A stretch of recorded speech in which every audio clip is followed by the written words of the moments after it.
नमस्कार, मैं हूं शिवानी शर्मा और आप देख रहे हैं कुछ तो है। यह है वो शो जहां हम आपके लिए लेकर आते हैं कुछ अबूझ अनसुलझी रहस्य से लिपटी कहानियां। तो आइए देखते हैं कौन सी है आज रोमांच से लबरेज खास कहानी।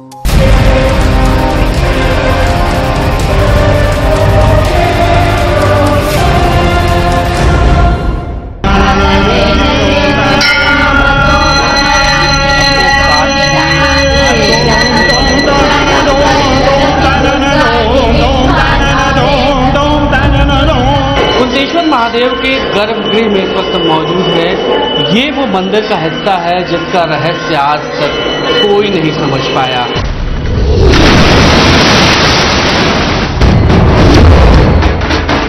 ये कहानी है चमत्कार के एक ऐसे दावे की जो उस मंदिर में रोज महसूस होता है लेकिन इंसानी आंखों से दिखाई नहीं देता।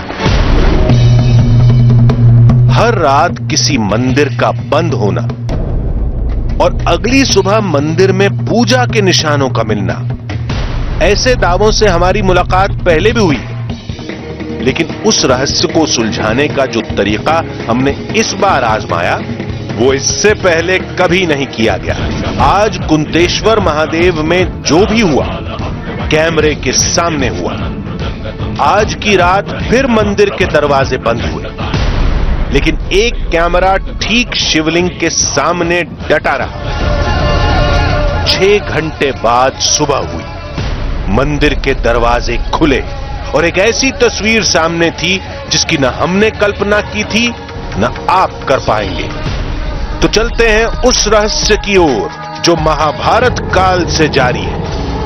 देखते हैं उन तस्वीरों का सच जिन्हें चमत्कार मानकर नमस्कार किया जाता है। आज कुछ तो है में एक दिलचस्प कहानी है। ये कहानी है एक ऐसे शिवधाम की जहां हर दिन एक नए चमत्कार का दावा किया जाता है। ये वो धाम है जहां के बारे में कहा जाता है कि यहाँ चमत्कार महाभारत काल से हो रहे हैं। मान्यता ये भी है कि इसी स्थान पर कुंती ने पांडवों की जीत की मुराद मांगी थी। इस कहानी में रहस्य ये है कि आज भी उस मंदिर में शिव की पहली आराधना कुंती ही करती हैं। इस राज से पर्दा उठाने के लिए हम पूरी तैयारी के साथ अपने सफर पर निकल पड़े।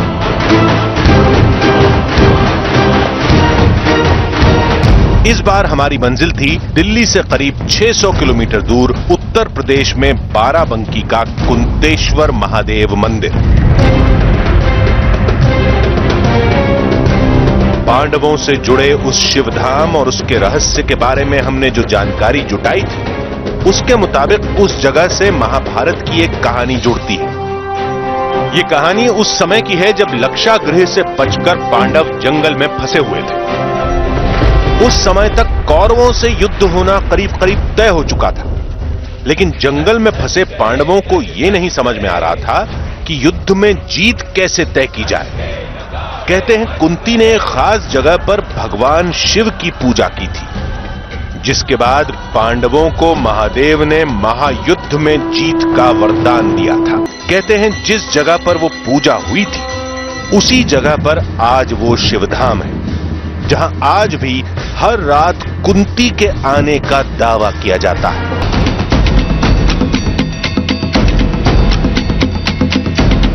आगे का रास्ता पूछने के लिए हमने कुछ लोगों से बात की।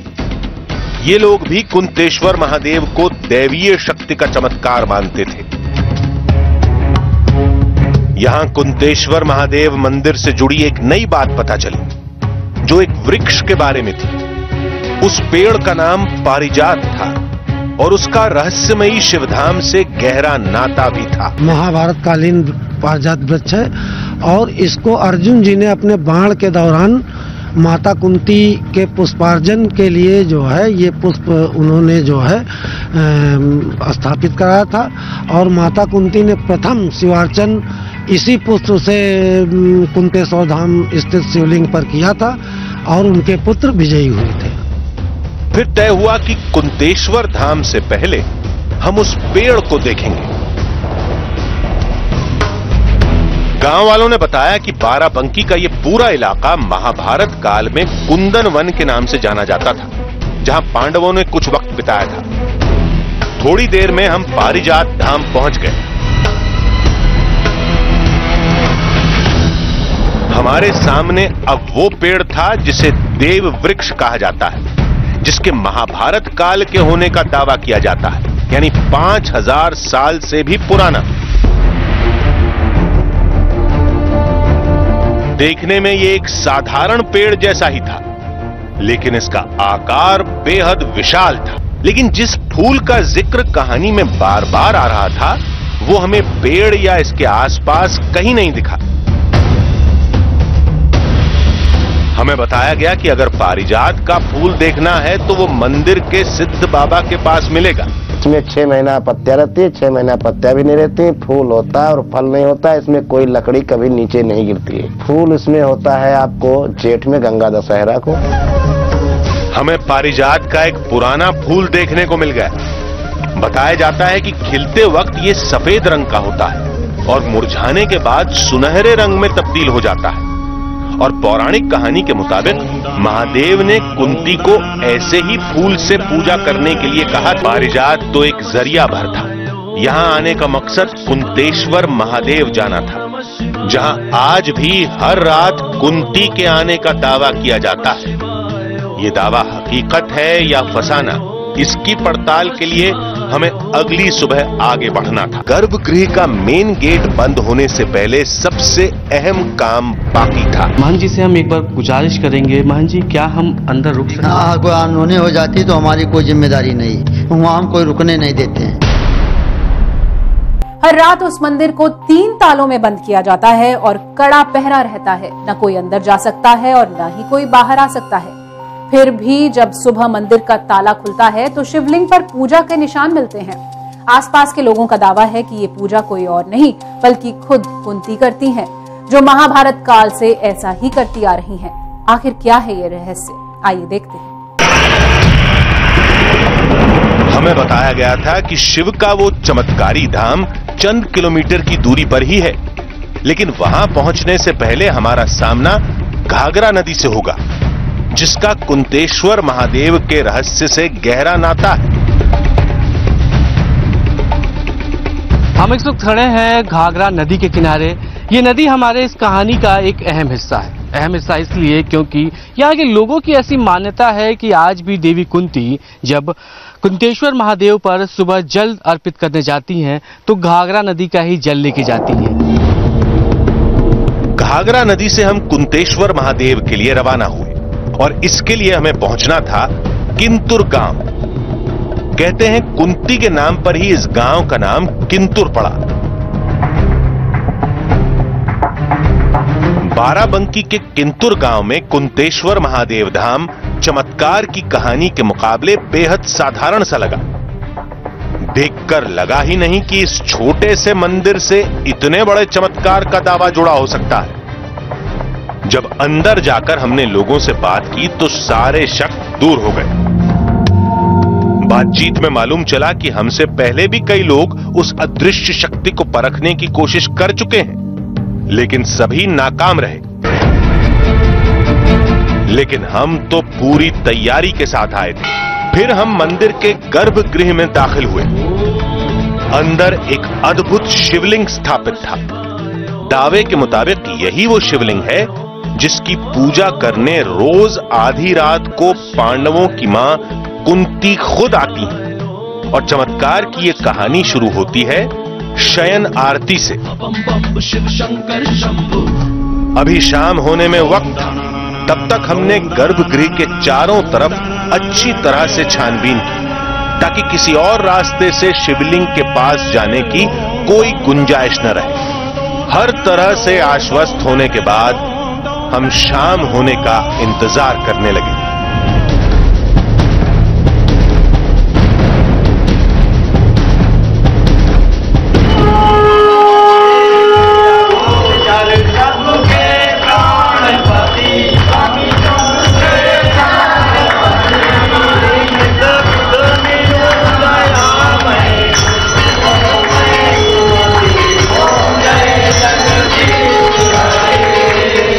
भगवान शिव की शयन आरती के बाद अब वो वक्त आ चुका है जब इस शिवलिंग को साफ किया जाएगा। मंदिर की सफाई इस वक्त हो चुकी है और अब चूंकि अभी पानी से इनको साफ किया गया है शिवलिंग को। महंत जी इस वक्त यहाँ पे हैं और महंत जी साफ कर रहे हैं शिवलिंग को।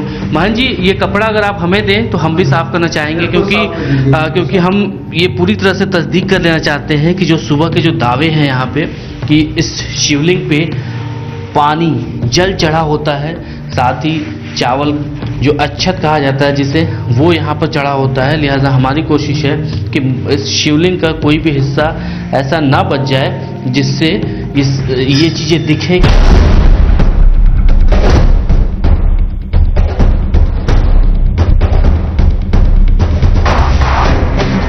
करीब आधे घंटे की कड़ी मेहनत के बाद शिवलिंग पूरी तरह साफ हो गया। अब न यहां फूल था और न ही चावल का एक भी दाना। फिर गर्भगृह को बंद करने का वक्त आ गया। महाराज जी, क्या ये गेट बंद नहीं करते हैं आप लोग? नहीं, गेट बंद करके ताला वाला लगा देते हैं, पर्दा छोड़ देते हैं। सवेरे वो 4 बजे मंदिर फिर खोलते हैं।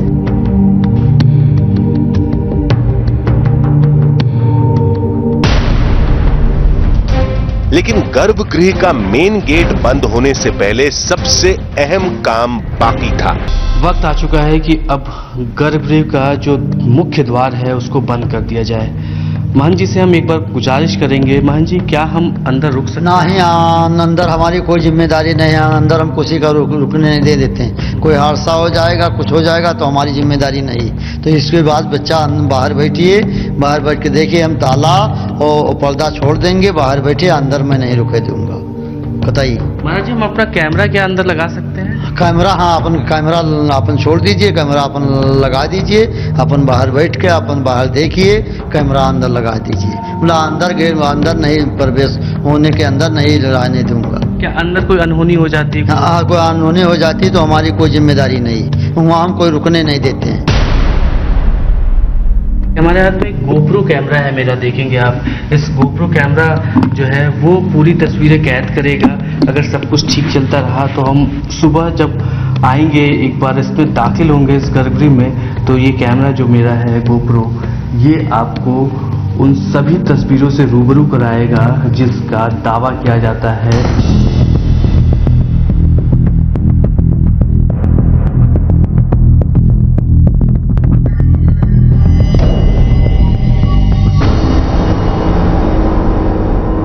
हमारा गोप्रो कैमरा इस वक्त फिक्स कर दिया है हमने शिवलिंग के ठीक सामने, और ये वो उन तस्वीरों को कैद करेगा। महाराज जी, अब आप बंद करेंगे इस कपाट को? हाँ, कपाट बंद करेंगे। अब पर्दा डालने जा रहे हैं। पर्दा डाल के उसके बाद पर्दा खींचने जा रहे हैं। कपाट के पर्दा खींचने जा रहा हूँ, पर्दा बंद करने कपाट के जा रहा हूँ। ये पर्दा लग चुका है और पर्दा के बाद ये जो ये चैनल है उसको बंद किया जाएगा। ये गेट का जो चैनल है यहाँ का, उसका ये ताला है, ताले को बंद कर दिया गया। गर्भगृह के बाद मंदिर के मुख्य दरवाजे में भी ताला लगा दिया गया। ये भी ताला बंद हो चुका है। अब और कोई गेट नहीं है अंदर जाने का। कुंतेश्वर महादेव का शिवलिंग अब 3 तालों में बंद था और अंदर गर्भगृह में लगा गोप्रो कैमरा लगातार शिवलिंग की तस्वीरें कैद कर रहा था। रात गहराती गई, फिर हम मंदिर के मेन गेट के सामने ही बैठ गए। रात के साथ ठंड बढ़ती जा रही थी, फिर भी हम मंदिर के मुख्य द्वार के सामने डटे रहे। कुछ घंटों के बाद फिर वो पल आ गया जिसका हमें इंतजार था। महंत जी आए हैं, महंत जी के हाथ में देखिए चाबियां हैं और इन्हीं चाबियों को कल रात में इस्तेमाल किया गया था ताला बंद करने के लिए। और अब महंत जी के साथ हम भी दाखिल होंगे मंदिर के अंदर और देखेंगे कि जो दावा है उसमें कितनी हकीकत है।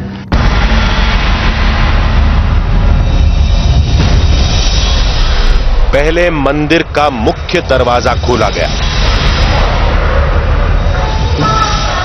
अब ये दरवाजा, ये जो एक ताला लगा है, ये ताला जब खुलेगा तो चमत्कार आस्था, इनसे जुड़े सभी सवालों के जवाब यहाँ मिलेंगे। और जब ये लाल पर्दा उठा तो हमारे होश उड़ गए। जब हम गर्भगृह में अंदर घुसे तो वहां की हालत देखकर हम सिहर उठे। 3 तालों में बंद शिवलिंग की किसी ने पूजा की थी। इस गोप्रो कैमरे को अब हम खोलेंगे और ये देखेंगे कि आखिरकार इसमें क्या कुछ है। पुराणों में 7 किरदारों के चिरंजीव होने की बात कही गई है, लेकिन इन 7 नामों में कुंती का नाम कहीं नहीं आता।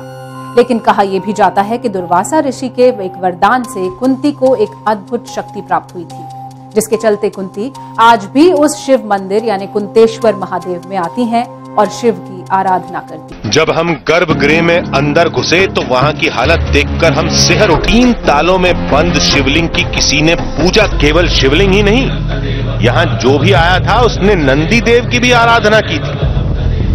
हमें जितनी हैरत शिवलिंग की पूजा को लेकर थी, उससे ज्यादा इस गोप्रो कैमरे के गिरने पर थी। इसे हमने बेहद मजबूती से शिवलिंग के सामने लगाया था। इस गोप्रो कैमरे को अब हम खोलेंगे और ये देखेंगे कि आखिरकार इसमें क्या कुछ है। गोप्रो की रिकॉर्डिंग में पहले तो सब सामान्य था, लेकिन कुछ देर बाद अचानक पता नहीं कैसे गोप्रो की रिकॉर्डिंग बंद हो गई और वो गिर गया। फिर हमने फैसला किया कि हम कुंतेश्वर महादेव की एक और रात पड़ताल करेंगे। हमारे दूसरे दिन की पड़ताल शुरू हुई शयन आरती से। आरती के बाद शिवलिंग को साफ करके टिश्यू पेपर से पोंछा गया। गर्भगृह के पीछे के गेट को हमने अपने हाथों से बंद किया। अब बारी थी गोप्रो कैमरा लगाने की। बेहद ही मजबूती से, हालांकि कल भी हमने इतनी मजबूती से इस कैमरे को यहाँ पर फिट किया था, पूरी तरह से दबाया था, प्रेशर दिया था इस पे, ताकि हमारी टेप से ये अच्छे से चिपक जाए। इसके आसपास हम इन ईंटों को भी रखेंगे। गर्भगृह के बाद अब बारी थी मंदिर के मुख्य दरवाजे की। अपने हाथों से सारे दरवाजों को बंद कर हम सुबह होने का इंतजार करने लगे। सुबह होने में अभी कई घंटे बाकी थे और अब शिवलिंग किस रूप में मिलेगा, इस उधेड़बुन में एक एक पल भारी बीत रहा था। 1 घंटे बाद महंत पहुंचे। गौर से आप भी देख लीजिए, क्योंकि ताला अभी भी वैसा ही लगा हुआ है जैसा हम रात में लगा कर गए थे। अब शिवलिंग के रहस्य और हमारे बीच में केवल ये पर्दा था, और जब ये हटा तो गोप्रो तो अपनी जगह लगा था, लेकिन शिवलिंग पर कोई पूजा नहीं हुई थी। हमने कुंतेश्वर महादेव की 2 दिन तक पड़ताल की और दोनों दिन हमें अलग अलग तस्वीरें मिली। पहले दिन गोप्रो गिर गया था,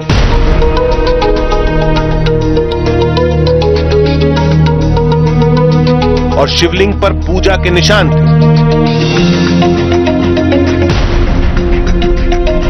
तो दूसरे दिन शिवलिंग बिल्कुल साफ मिला और गोप्रो अपनी जगह लगा हुआ था।